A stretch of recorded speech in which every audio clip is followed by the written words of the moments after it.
So I have changed jobs, and yeah, I'm working with Ari now, and I work for Planfarm, and I contract most of my time to Ari, which is a great thing for me, and hopefully a good thing for Ari and Planfarm. And really, it's still I'm still communication of herbicide-resistant weeds, so which is really what I've done for the last 13 years anyway.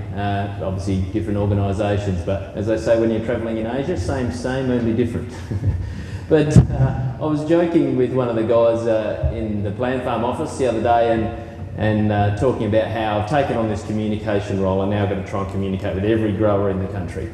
And he was saying, oh, well, you're going to have to become an expert in social media and all these sorts of things. And for someone who's on the wrong side of 40, I'm no social media expert. And he joked to me, what are you going to just tweet, attach chaff card, are you? Is that how we're going to take on this new job?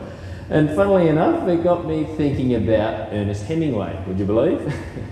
So Ernest Hemingway, legend has it, he took a bet with someone that he could write a 6-word story that would make people cry.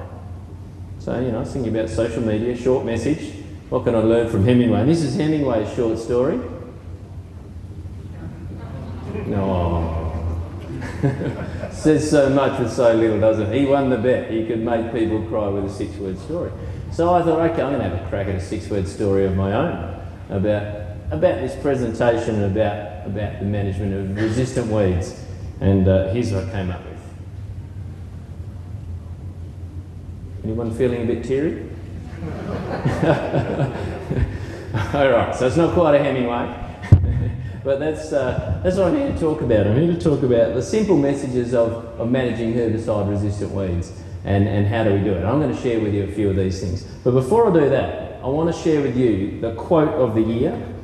Now, for me, this is quote of the year, and hopefully I can get a bit of a mouse going here somewhere so I can click on that.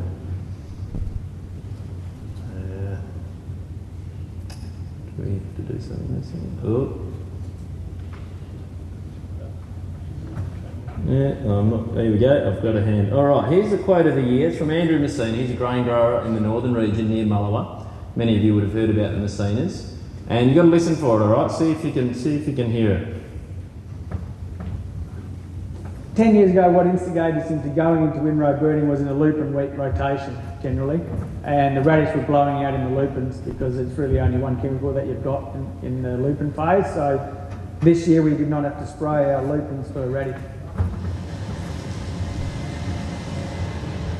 Did anyone get it? Well, you don't have to yell it out. This year we did not have to spray our lupins for radish. I mean, that's a pretty crazy quote, isn't it? So that is a really good indication that all this integrated weed management that we're talking about really works. It's a real light at the end of the tunnel sort of moment for me. A lot of their neighbours, well, not so much neighbours, let's not pick on the neighbours. A lot of people in Western Australia are really struggling to grow lupins because they can't kill the radish. These guys have done such a good job of running the seed bank down so low, they didn't even have to spray them in their lupins last year. That's a remarkable achievement. So there's light at the end of the tunnel, and I'm going to talk to you today about ryegrass, but we've said that a lot of what applies to ryegrass will apply to wild radish, and I think that quote there really is testimony to the fact that is holding true. So there's a few logos there. I've told you who I'm working for now, working with Ari, based at Planfarm, but what I'm going to present to you today is obviously work that I've done over the last 12 years as a researcher with the Department of Agriculture and Food. So keep that in mind, this is Department of Agriculture and Food Research funded by GRDC. So what I want to show you is we're going to talk about a couple of things, and one is a little bit about the focus paddocks. A lot of you have seen these presentations over the years. This is the third time I've talked about the focus paddocks. We had growers nominate a focus paddock in 2001, a paddock with ryegrass, with high numbers of ryegrass, and we've monitored their weeds every year, and we've measured their management, and they're having they're doing a remarkably good job of managing the ryegrass. And we keep hearing that, you know, we have the world's biggest herbicide resistance problem. Well, we don't. Those of you that were at the conference last week will realise that America now has the world's biggest herbicide resistance problem. And it might cheer you up a little bit if you go along to Jason Norsworthy's talk tomorrow morning and find out just how bad they've got it. Might make us feel a little bit better. Not being hard on our American friends, but what they're up against is a bigger challenge than what we're up against. But look, here's how they're going. We've monitored the focus paddocks for 12 years now, and look at that. This is surviving ryegrass in spring, 1 count per year over 12 years. Started with weedy paddocks, and we've smashed the numbers down. That's with a cropping intensity of 84% crop. So we're growing a high cropping intensity and we're managing to manage the ryegrass. That's a pretty big effort. So how are we doing that? Well, this has got a lot to do with it. We're pouring on the pre-ems, right?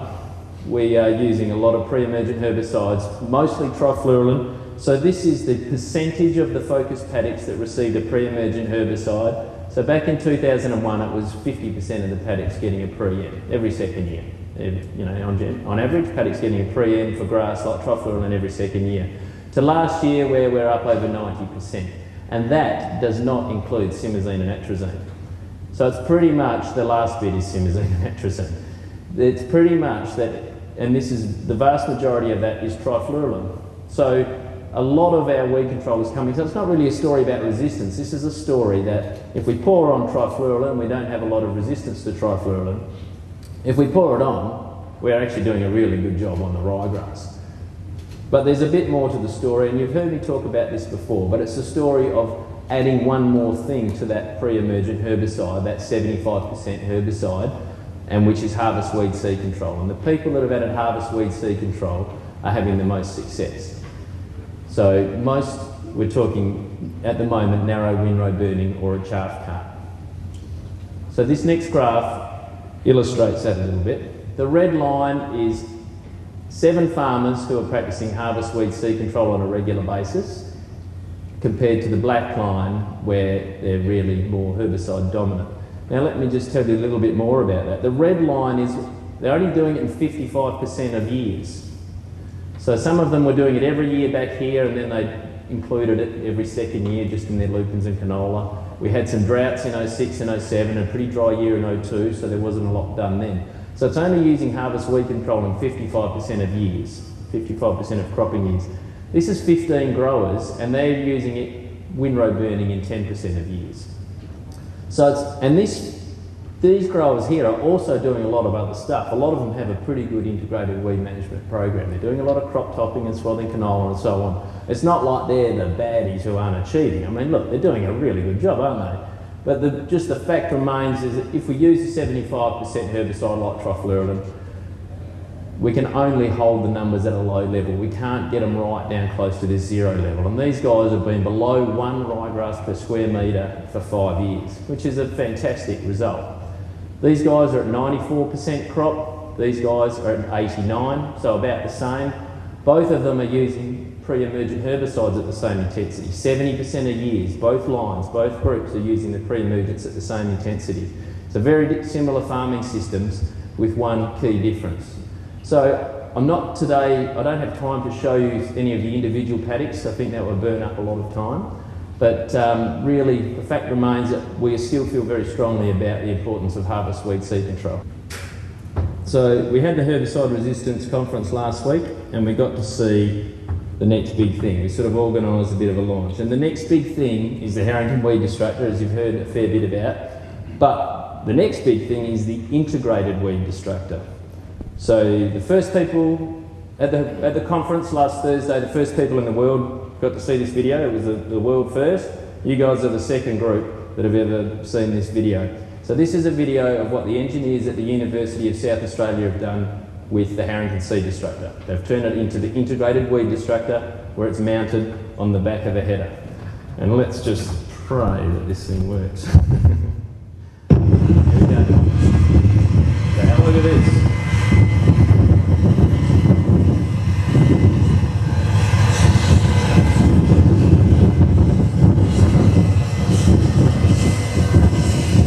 Like any other harvester.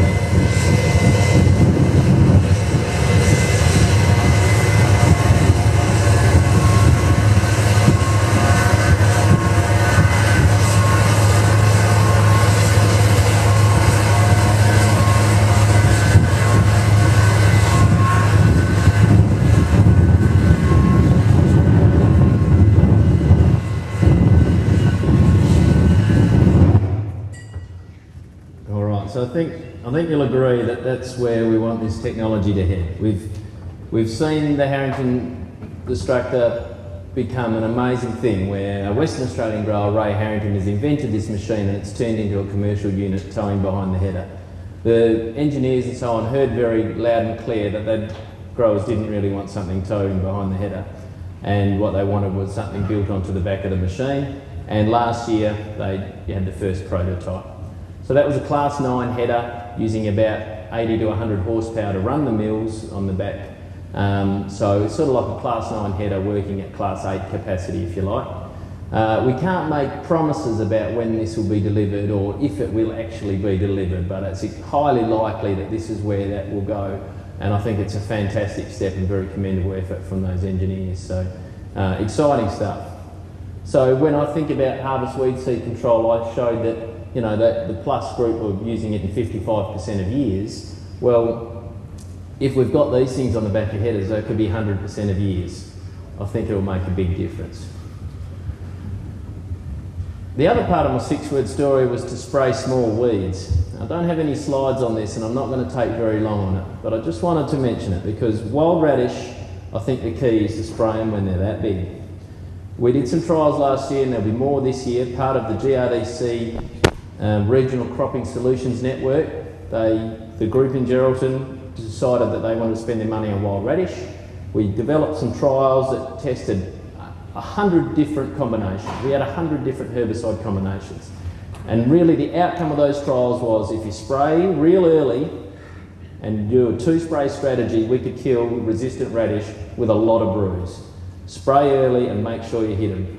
So Grant Thompson is leading that research this year, and we're going to try and unpack that a little bit further. It was really quite amazing for us. We sent the agros out to find resistant weeds, and possibly we could have found more resistant weeds, but we definitely found some very resistant weeds.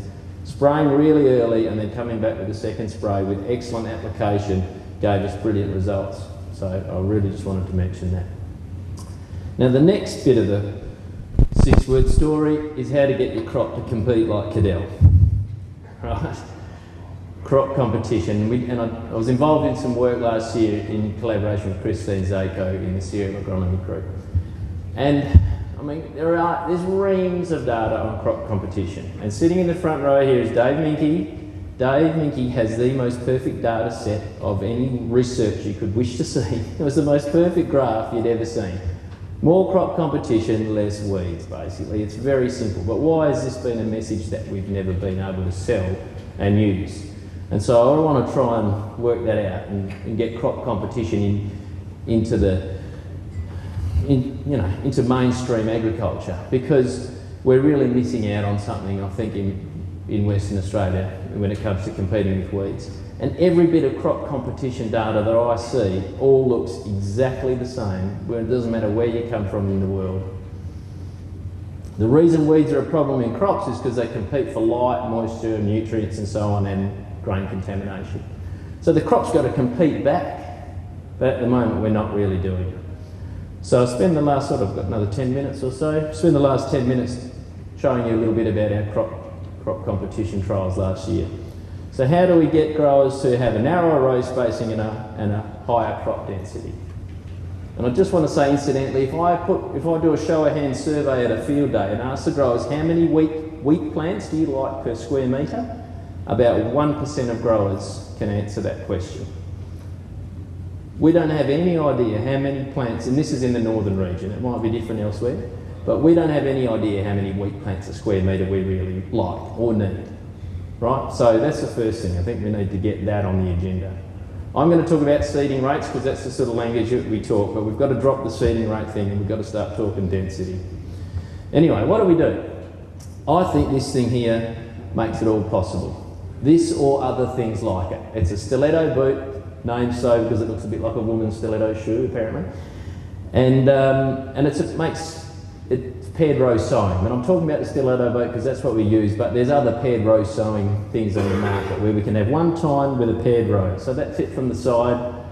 We have a deep working point. The fertiliser runs through the middle here and the seed runs through this tube and out the back in that direction there. If we have a look from the back, that's what it looks like from the back. So it's a 3-inch or 75mm split, and the idea is to sow two rows with one time. That's what it looks like in the soil. And you have a big wide press wheel following behind it. Preferably not covered in double G's. So that's the machinery. And so we did some trials with the help of the Geraldton RSU up there, Steve Kosh and the guys. And what we tried to do was compare paired row sowing with single row sowing. So we mounted this tube onto the back here to make single rows and left that as paired row. The idea being that each plot would then have the identical cultivation. Unfortunately, it didn't work because we got a fuzzy row from this thing. So it didn't work. Now, before you ask it, everyone asks this question, why didn't you just put a cork up one of the sides of the stiletto boot? I don't know. I bloody wish we had, because it was the obvious thing to do, wasn't it? But anyway, we didn't do that. We tried to make single row and paired row, but we didn't do that. But the great thing about paired row sowing, this is what it looks like. So that's our paired row. So we didn't get a perfect paired row. We got a bit more fuzzy, but we can sort of see 2 rows there. This is our trial at Minganyu on loamy soil. And it was supposed to be our single row. So you can see that ended up fuzzy as well. And that there is the grower's crop. He showed us how to do it, basically. He's got a different system. I think he's got the Morris system. And that's how it's supposed to look. And a lot of growers are achieving that with different systems, paired row sowing. So the great thing about it is it doubles the length of crop row in the paddock, doesn't it?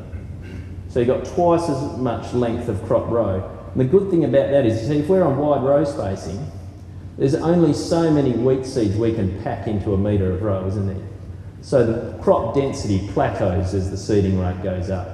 When we've got paired row sowing, the more seeds we add, the more plants per square metre we get. And that's what we got. So I'm not going to show you the graph in the interest of time, but the great thing about these things is we've got more length of crop row. We can get more plants out of the ground, more efficient use of our seed.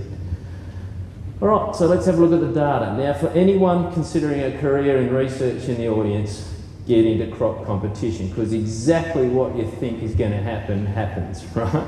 It's awesome stuff. You've got to get into it. Have a look at this.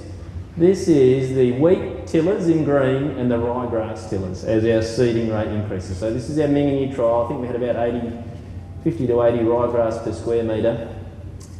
And this is in the absence of any pre-sowing herbicides. So we had plus and minus Sakura, 40, 80, 120, 160 kilos per hectare of seed. And look at that, more wheat tillers, less ryegrass tillers. Beautiful. You get these graphs like this for this work.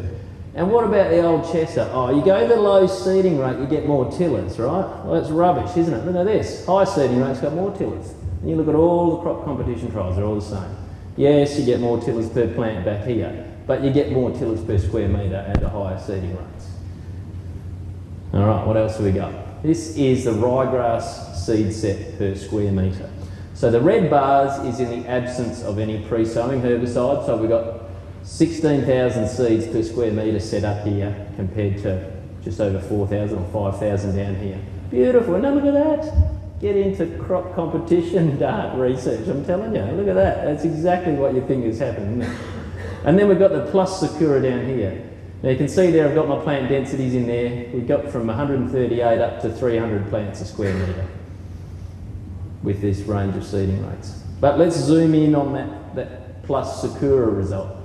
Look at that. Perfect again. Apart from this little number here, that should be down here, but we'll let him off. But look at that. In the presence of Sakura, adding more competition, 80% reduction in ryegrass seed set. So that took Sakura, in this case Sakura was a 95% herbicide in terms of ryegrass seed set. It took Sakura from a 95 to a 99% herbicide. It's a pretty good effort, I reckon. And there's the yield. So here's the hard thing to sell, isn't it? We've got plus Sakura, we're pretty much achieving our maximum yield about where we're currently sowing. So this is the hard thing to sell. We're not getting more yield by going to the higher seeding rates. So I'm going to talk about that in a second. But in the absence of Sakura, you can see that it takes a bit longer to reach the peak yield because we've got a lot of crop competition from weeds back here, reducing the yield. And as we compete more with the weeds, we reach our maximum yield. And there's the screenings, that old chestnut. You go to the high seeding rates, you're going to grow chookweed. Well, that's a pile of rubbish as well, I think. And Dave, your work, no screenings at what, 400 kilos a hectare?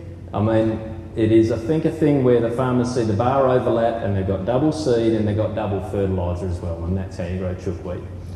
So all of the competition trials show, all of them pretty much, at least 9 out of 10, if not more, show there's no relationship between seeding rate and screenings.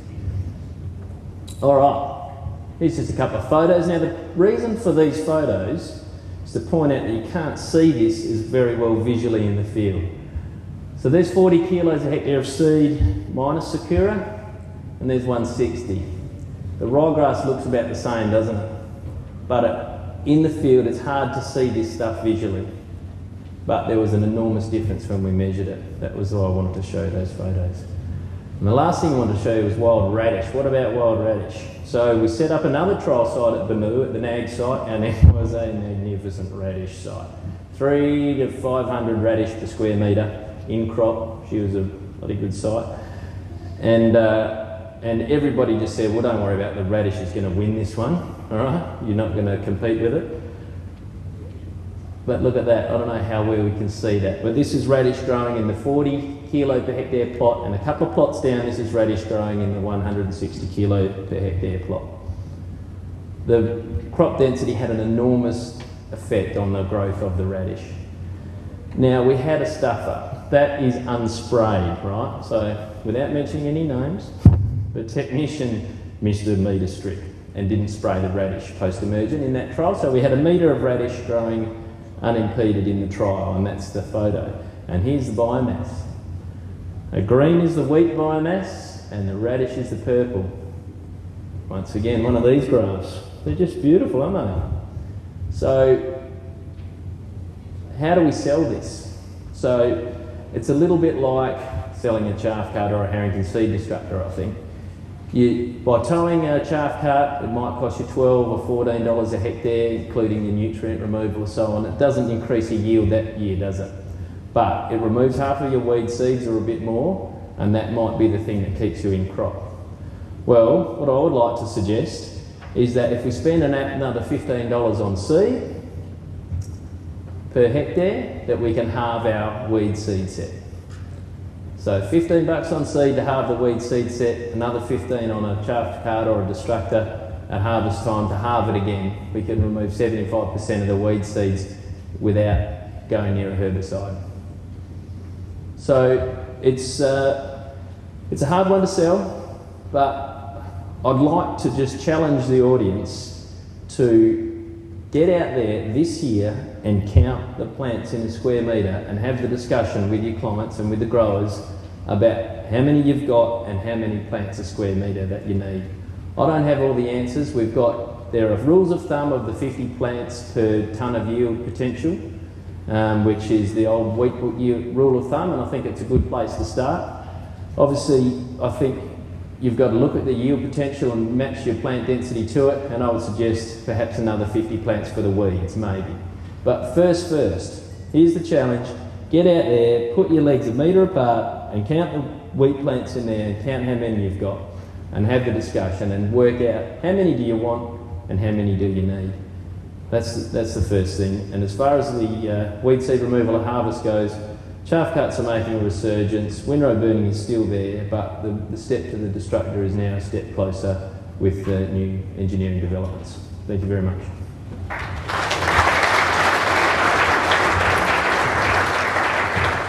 You were tinkering with more robust varieties in terms of leaf area. Any outcomes there? Yeah, so there's a big sort of a national effort going on there with Greg Grabetsky breeding the more competitive cultivars and then being tested and so on. And we did have those again this year. And to be perfect, so in previous years we've had big effects from cultivar on ryegrass. To be perfectly honest, this year we didn't have a big effect, and we had one site that was very noisy with very patchy, so it wasn't a great site. And the other site had some reasonable results. Right next to this one at Minganyu, we had the UA40 reducing the ryegrass seed set a bit. The thing I noticed there, and some cereal agronomist people would help me with this one, but the thing I noticed was that in a dryish year, they all actually looked pretty similar to one another. They all looked pretty spindly. But then you get a wet year, the real competitive cultivars grow big and leafy, and then wild catchum is, still a very spindly little plant, and everything in between. So someone else would be able to help me here, but I've got a feeling that in the dry years we don't pick out the big differences in cultivars as much as we do in the wetter ones. But yeah, that work's still ongoing. And as a first step, we're trying to just work out how competitive our current cultivars that we're growing are and work out a competition index, and so there's a bit of work going towards that as well. What soil types are those high seeding rates? Are you going out on good light land with good subsoils, or are you going into hostile subsoils to heavy land? One of them was good loam at Minganyu, like northeast of Minganyu, but that heavier country that really does tighten up at the end of the year when it gets dry. And the other one was pretty weak sand at Benue, really, so both ends of the spectrum. And I don't know the subsoil pH of Benue.